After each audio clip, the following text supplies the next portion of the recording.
আসসালামু আলাইকুম। তো আমি মোহাম্মদ জুবাইর আহমেদ, ডক্টর মাহবুবুর রহমান মোল্লা কলেজের আইসিটি লেকচারার হিসেবে আছি।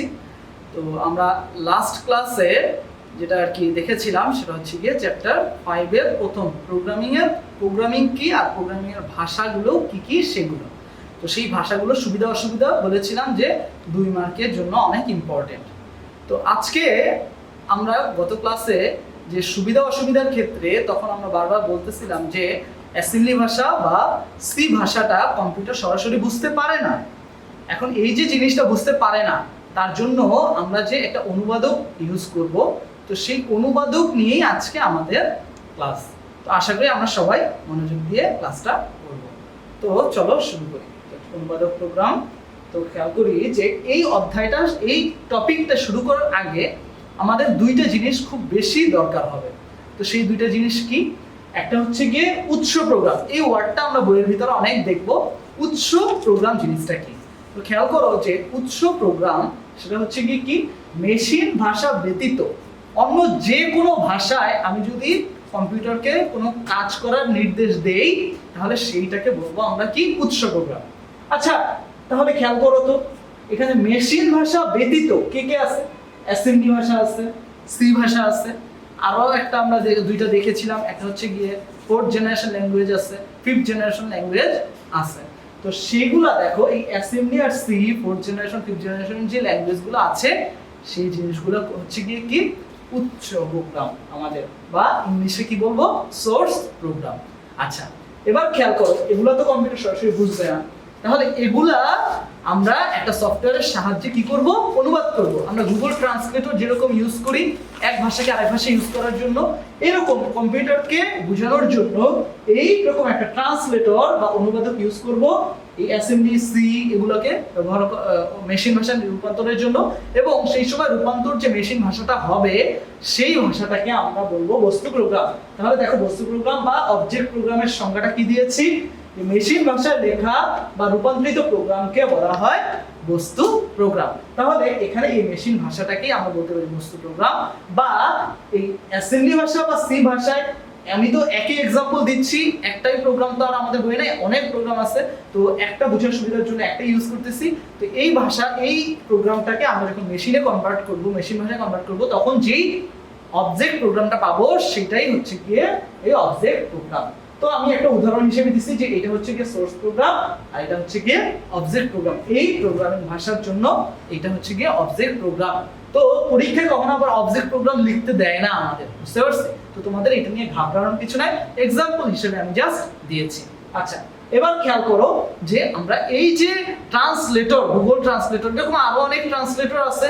তো এরকম সি ভাষায় আমরা যে অনুবাদক ইউজ করব, তো এই অনুবাদক ইউজ করার জন্য কয় ধরনের অনুবাদক আমরা ইউজ করব? টোটাল আমাদের অনুবাদক আছে 3টা। একটা কি, কম্পাইলার, একটা ইন্টারপ্রেটার, আর একটা হচ্ছে গিয়ে অ্যাসেম্বলার। এই 3টা অবজেক্টিভ অনেক আসে যে অনুবাদক প্রোগ্রাম কয়টি, বেশিরভাগই 2টা দাগায় আসে। কেন আমি নিজেও জানি না, এতবার বলি যে অনুবাদক প্রোগ্রাম হচ্ছে গিয়ে 3টা। একটা কি, কম্পাইলার, একটা ইন্টারপ্রেটার, আর একটা কি, অ্যাসেম্বলার। তো মনে থাকবে তো সবার যে 3টা অনুবাদক প্রোগ্রাম। আচ্ছা, দেখো তো অ্যাসেম্বলারের সাথে অ্যাসেম্বলি ভাষাটা মানে ওয়ার্ডটা একটু মিল খাচ্ছে না। তো দেখো, অ্যাসেম্বলার দিয়ে আমরা কি করব, অ্যাসেম্বলি ভাষাকেই কি করব, মেশিন ভাষায় রূপান্তর করব। আচ্ছা, তাহলে আমরা নেক্সট একটু দেখি, অ্যাসেম্বলি ভাষায় লেখা প্রোগ্রামকে মেশিন ভাষায় রূপান্তর করার জন্য যে অনুবাদক ব্যবহার করা হয় তাকে আমরা কি বলি, অ্যাসেম্বলার। তাহলে আমরা পেয়ে গেছি অ্যাসেম্বলার জিনিসটা। তো এই ক্ষেত্রে খেয়াল করো যে অ্যাসেম্বলি ভাষাটাকে এই যে ট্রান্সলেটর, কোন ট্রান্সলেটর ইউজ করছি, দেখো অ্যাসেম্বলার ইউজ করছি। তো এই অ্যাসেম্বলার ইউজ করার ফলে আমাদের কি, এই ভাষাটা একটা মেশিন রিডেবল ভাষায় রূপান্তর হয়েছে যেটা কম্পিউটার বুঝতে পারে। তাহলে আমি যখন এই অ্যাসেম্বলারের সাহায্যে আমি এই মেশিন ভাষাটা যখন রূপান্তর করলাম তখন কম্পিউটার সেটা বুঝলো, বুঝার পরে সে অনুযায়ী কাজ করে আমাকে আউটপুটটা দিয়ে দিবে। আশা করি আমি বুঝাতে পারছি। আচ্ছা, এই গেল অ্যাসেম্বলারের কাজ। এরপরে অ্যাকচুয়ালি আমাদের যেটা অনেক বেশি ইম্পর্টেন্ট সেটা হচ্ছে গিয়ে, খেয়াল করো যে এই যে কম্পাইলার, ইন্টারপ্রেটার। তো দেখো, মেশিন ভাষার তো কোনো অনুবাদকের আমার প্রয়োজন নাই, তাই না? কারণ মেশিন ভাষা তো কম্পিউটার সরাসরি বুঝে। এরপরে ছিল অ্যাসেম্বলি ভাষা। অ্যাসেম্বলি ভাষাকে রূপান্তরের জন্য, মেশিন ভাষায় রূপান্তরের জন্য আমরা অ্যাসেম্বলার ইউজ করছি। এরপরে বাকি যত ভাষা আছে সবগুলো ভাষার জন্য আমরা কি ইউজ করব?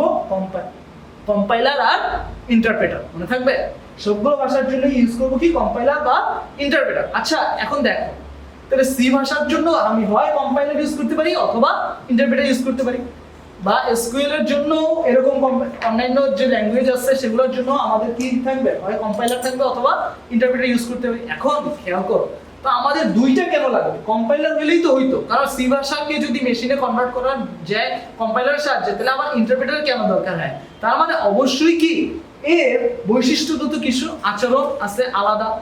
বুঝতে পারতেছি যে কম্পাইলার ইন্টারপ্রেটারের মধ্যে অবশ্যই কি আছে? পার্থক্য আছে। যদিও দুইটার কাজই হচ্ছে কি নিম্ন স্তরের ভাষা বাদে, নিম্ন স্তর কে এই সি মেশিন ভাষা আর হচ্ছে গিয়ে অ্যাসেম্বলি ভাষা, নিম্ন স্তর দুইটা ছিল না, মেশিন ভাষা আর অ্যাসেম্বলি ভাষা। এদেরকে বাদে বাকি যত ভাষা আছে সবগুলোকে এই কম্পাইলার ইন্টারপ্রেটারের সাহায্যে কি করা যায়? অনুবাদ করা যায়। তাহলে অবশ্যই যেহেতু দুইটা সফটওয়্যার আছে বা অনুবাদক আছে, তার মানে দুইটার বৈশিষ্ট্য কি হবে? একটু পরিবর্তন হবে। তো আমরা এই পার্থক্যটাই এখন আমরা দেখব যে এদের কি পার্থক্য আছে। তো খেয়াল করো, কম্পাইলার যদি কিনা আমাদের এই অনুবাদটা করে আমাদের যে কোনো একটা ভাষা, ধরো সাপোজ যে এখানে এটা যদি আমাদের মেশিন ভাষা থাকতো, তো মেশিন ভাষা পুরা লাইন পুরা প্রোগ্রামটাকে একবারে আমাদের কি করত? রান করত, মানে একবারে নির্বাহ করত, আলাদা আলাদা ভাবে নির্বাহ করত না। কিন্তু ইন্টারপ্রেটার কি করে? একটা লাইন বাই লাইন করে। ধরো সাপোজ এটাই যদি মেশিন ভাষা হয়, আমরা এর আগের লেকচারে মেশিন ভাষার एग्जांपल দেখছি, তো এরকম ধরো সাপোজ এটা যদি মেশিন ল্যাঙ্গুয়েজ হয়, তাহলে ইন্টারপ্রেটার কি করবে? দেখো এই লাইনটা পড়ছে, এই শুধুমাত্র এই লাইনটাকেই আমাদের কি অবজেক্টে বা ওই মেশিন ল্যাঙ্গুয়েজে কনভার্ট করছে। তারপর আবার এর পরের লাইনটা পড়ছে, তার পরের লাইনটা আবার মেশিনে কনভার্ট করছে, তারপর আবার পরের লাইনটা, তারপরে এইভাবে এক লাইন করে আমাদের ইন্টারপ্রেটার কাজ করে। আর কম্পাইলার কি পুরোটা একবারে অবজেক্ট বা মেশিন করে কনভার্ট করে ফেলে। আচ্ছা, এরপরে খেয়াল করো যে এই যে একসাথে যে অনুবাদ করে, এর ফলে কি হয়? প্রোগ্রাম নির্বাহের জন্য কম সময় প্রয়োজন হয়। এটা তো বেশি সময় লাগে না, পুরোটা একবারে করে একবারে প্রোগ্রামটা কি করে ফেলে? সফটওয়্যারটা রান করে ফেলে বা মেশিন ভাষাটা কাজটা শুরু করে দেয়। কিন্তু এইখানে ইন্টারপ্রেটারের ক্ষেত্রে খেয়াল করো যে এক লাইন করে পড়তেছে, এতে কি টাইমটা একটু বেশি লাগে, যার ফলে প্রোগ্রাম নির্বাহের সময়টা আমাদের কি লাগতেছে? বেশি লাগতেছে। তারপরে কি প্রোগ্রামের ভুলগুলো দেখো, যদি কিনা তার মানে কি সি ভাষায় যদি কোনো বা আমাদের মেশিন অন্যান্য ভাষাতে যদি কোনো ভুল হয়, ধরো সাপোজ এই লেখাটাতে কোনো জায়গায় আমার ভুল হয়েছে, তাহলে সেই ভুলটা আমাদের কম্পাইলার কি করবে? সবগুলো ভুল, যদি 5টা জায়গায় ভুল হয় তাহলে 5 জায়গার ভুল একত্রে আমাদের শো করবে, যেখানে ইন্টারপ্রেটার কি করবে? এক লাইনে যদি কোনো এক লাইনে ভুল হয়, যদি এক লাইন করেই পড়ে, তাহলে কি যেই লাইনে ভুল হয়েছে সেই লাইনে গিয়ে কি ও আটকে যাবে। তো বলবে ফার্স্টে সেই লাইনটা কি করতে? আমাদের শুদ্ধ করতে। আমি যখন কিনা সেটা সংশোধন করব, তখন ও পরবর্তী লাইনে যাবে এবং কি সেটা আবার কি করতে পারবে? মেশিন ভাষায় কোড করতে পারবে। আচ্ছা, তারপরে কি খেয়াল করো যে ডিবাগিং ও টেস্টিং এর ক্ষেত্রে এটা কি ধীর গতি সম্পন্ন। আচ্ছা, এই জিনিসটা কেন বলছে ডিবাগিং ও টেস্টিং? এই দুটো ওয়ার্ড তো আমাদের নতুন। ডিবাগিং মানে হচ্ছে গিয়ে প্রোগ্রামের যে ভুল হয় সেই ভুলগুলোকে সংশোধন করা। ধরো সাপোজ এইখানে আমি কোলনটা দিতে ভুলে গেছি, এটা এক ধরনের ভুল। তো মেশিন ভাষায় এরকম আরো অনেক ভুল আছে। তো সেই ভুল যদি আমরা করি, এখন 5 জায়গায় যদি ভুল করি, সবগুলো ভুলই তো একত্রে দিচ্ছে, তখন আমার খুঁজে বের করতে সময় লাগে যে কোন জায়গায় আমি কি ভুল করছি। ঠিক আছে, এই জন্য বলতেছে যে ডিবাগিং এর ক্ষেত্রে কম্পাইলারের সময়টা বেশি লাগে। দেখো, যদি আমি কোনো ভুল না করি তাহলে কিন্তু ও সরাসরি মেশিন ভাষায় কোড করে সরাসরি প্রোগ্রামটা রান করে ফেলবে। কিন্তু ইন্টারপ্রেটার সেই জায়গায় কি এক লাইন করে করতে এত সময় বেশি লাগতো প্রোগ্রাম নির্বাহের সময়। কিন্তু যখন কিনা ভুল ত্রুটি হয়, সেই ভুল ত্রুটি আমার সংশোধনের ক্ষেত্রে আমার কম্পাইলারে একসাথে যেহেতু সব ভুল দেখায়, তাই আমার সময়টা বেশি লাগে সংশোধনের ক্ষেত্রে। কিন্তু ইন্টারপ্রেটারে আমি যেই লাইনে ভুল করছি সেই লাইনে গিয়েই তো ও আটকে থাকে, তখন আমি ইজিলি বুঝতে পারি আমার এই জায়গাটা ভুল হয়েছে, তখন আমি সেইটা সংশোধন করি। তারপরের লাইনে যদি আবার ভুল হয়, তাহলে পরের লাইনে যেই জায়গায় ভুল হয়েছে সেই জায়গাতে গিয়ে আটকে যাবে। তো এইভাবে কি ডিবাগিং বা টেস্টিং এর ক্ষেত্রে কি ইন্টারপ্রেটারে তুলনামূলক কম্পাইলারের থেকে কি একটু দ্রুত রান করে। আচ্ছা, এরপরে কি অনুবাদক অনুবাদ করলে, পূর্ণাঙ্গ প্রোগ্রাম অনুবাদ করলে যান্ত্রিক ভাষায় রূপান্তরিত হয়। ঠিক আছে, তার মানে কি? আচ্ছা, এখানে এটা একটু বোঝানোর ক্ষেত্রে একটু বলি যে দেখবা যে আমরা যে কোনো সফটওয়্যারের সাহায্যে যদি কিনা আমাদের ছবিটা এডিট করি, তাহলে খেয়াল করবা যে আমাদের মেইন ফাইলটাও থাকে, আবার সাথে কি থাকে, একটা কনভার্টেড, মানে আমি যেভাবে এডিটটা করছি সেই এডিটেড ফাইলটাও থাকে। এখন যদি এরকম হয় যে এডিট করছি যা শুধুমাত্র সেই সময়ই সেটা দেখা যাচ্ছে, আমাকে আর আউটপুট হিসেবে সেটা যদি না দেয়, তাহলে কেমন হবে জিনিসটা বলো? এরকম এইখানে দেখো যে কম্পাইলার প্রোগ্রাম অনুবাদ করলে পূর্ণাঙ্গ যান্ত্রিক প্রোগ্রামে রূপান্তরিত হয়। ঠিক আছে, তার মানে কি? আমাকে এই যে ধরো সাপোজ এটা যদি, এটা অবশ্যই কিন্তু আমি বারবার এটাকে দিয়ে এক্সাম্পল দিচ্ছি, কিন্তু এটা কিন্তু আর কি বলে সি ভাষা না বা মধ্যস্তরের ভাষা না, এটা হচ্ছে কি অ্যাসেম্বলার দিয়ে হচ্ছে। তো ধরে নিতে বলতেছি যে এটা যদি আমাদের সি ভাষা হয়, তাহলে এইটা পুরোটা একবারে মেশিন ভাষায় রূপান্তরিত হইলো এবং ওই মেশিন ভাষাটা আমার আউটপুট হিসেবে থাকবে। এখন একটা জিনিস খেয়াল করো, যেহেতু আমি এটা একবার প্রোগ্রামটা রান করছি এবং এটা আউটপুট হিসেবে আসে, তাহলে পরবর্তীতে কিন্তু আমার আর এইটাকে মেশিন ভাষায় রূপান্তর করার কোনো প্রয়োজন নাই, কারণ যেহেতু আমি এটা একবার রান করলেই আমার পরবর্তীতে কি আমি ওইটা পেয়ে যাচ্ছি, তাই কিন্তু আমি দ্বিতীয়বার আর কম্পাইলার সাহায্যে রান করলে আর মেশিন ভাষায় কনভার্টের প্রয়োজন হয় না। কিন্তু যেহেতু দেখো ইন্টারপ্রেটার ক্ষেত্রে যান্ত্রিক ভাষায় রূপান্তর হয় না, এটা কি পূর্ণাঙ্গ যান্ত্রিক ভাষায় রূপান্তর হয় না, কারণ কি ও তো এক লাইন করে এবং সেই অনুযায়ী ও আমাকে কাজ করে দিচ্ছে।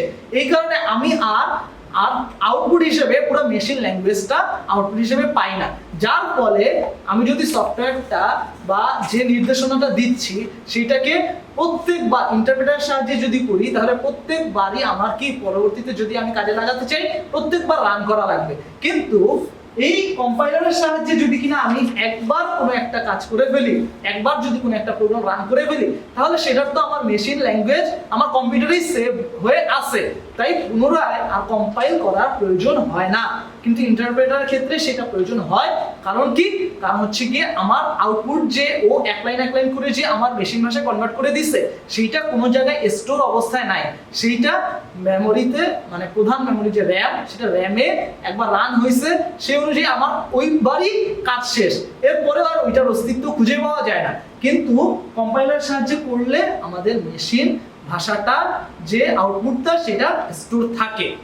এর জন্য কি লিখছে দেখো, একটি প্রোগ্রাম একবার অনুবাদ করলে প্রতিবার কাজের পূর্বে পুনরায় আর অনুবাদ করার প্রয়োজন হয় না, কারণ কি আমার তো আউটপুট হিসেবে মেশিন যে ভাষাটা সেটা আসেই। কিন্তু এইটার ক্ষেত্রে প্রত্যেকবার প্রয়োজন হবে, কারণ কি প্রত্যেকবার রান করার ক্ষেত্রে প্রত্যেকবারই আমার কি মেশিন ভাষাটা লাগবে, কারণ কম্পিউটার তো মেশিন ভাষা সেটা বুঝবে না। এটা হচ্ছে কি ইন্টারপ্রেটার একটা অনেক বড় অসুবিধা। আচ্ছা, এইখানে দেখো যেহেতু আমার প্রধান যে ফাইলটা, মানে আমাদের যে সি ভাষায় করা কোড, ধরো সব এই কোডটাও আমার সেভ অবস্থায় আছে, আবার মেশিন ভাষাটাও সেভ অবস্থায় আছে, একবার রান করলে মেশিন ভাষাটা আউটপুট পাচ্ছি, এর ফলে কি দুইটা ফাইলের জায়গা নিচ্ছে। কিন্তু দেখো ইন্টারপ্রেটারের ক্ষেত্রে কি একটাই জায়গা, কারণ শুধুমাত্র মেইন ফাইলটাই থাকে, ওইখানে তো আমাকে আউটপুট হিসেবে আমাকে আলাদা একটা ফাইল হিসেবে তো মেশিন ভাষাটা দিচ্ছে না। এর ফলে কি প্রধান মেমোরিতে কি লাগে, আমার জায়গাটা তুলনামূলকভাবে কম লাগে। তো আশা করি আমরা কম্পাইলার ইন্টারপ্রেটারটা খুব ভালোভাবে বুঝছি, এবং এই যে জিনিসটা, যে এই যে লাস্টের যে তিনটা পার্ট, এই তিনটা একটু জটিল। এই তিনটা পার্ট যখন কিনা আমরা সি প্রোগ্রামিং আমাদের প্র্যাকটিক্যালে আমরা যখন কিনা রান করে দেখব, আমরা যখন ক্লাসে দেখাবো, অন্যান্য ক্লাসে পরবর্তী ক্লাসগুলোতে, তখন আমরা খুব ভালোভাবে বুঝতে পারবো যে আমি এই জিনিসগুলোর দ্বারা অ্যাকচুয়ালি কি বুঝাইছি। এই জিনিসগুলো এখন আপাতত না বুঝলেও আপাতত তোমরা মুখস্থ করে ফেলো। ঠিক আছে, আশা করি কম্পাইলার ইন্টারপ্রেটারের পার্থক্য যদি পরীক্ষায় আসে সবাই খুব ভালোভাবে অ্যান্সার করতে পারবা, এবং এইটা তুমি যদি বোর্ডের কোশ্চেনও খুঁজে দেখো খুবই জনপ্রিয় এবং অনেকবার আসছে। আশা করব যে তোমরা এই টপিকটা অন্ততপক্ষে খুব ভালোভাবে পড়বা। ওকে, আজকের মতো এই পর্যন্তই। সবাইকে ধন্যবাদ। আসসালামু আলাইকুম।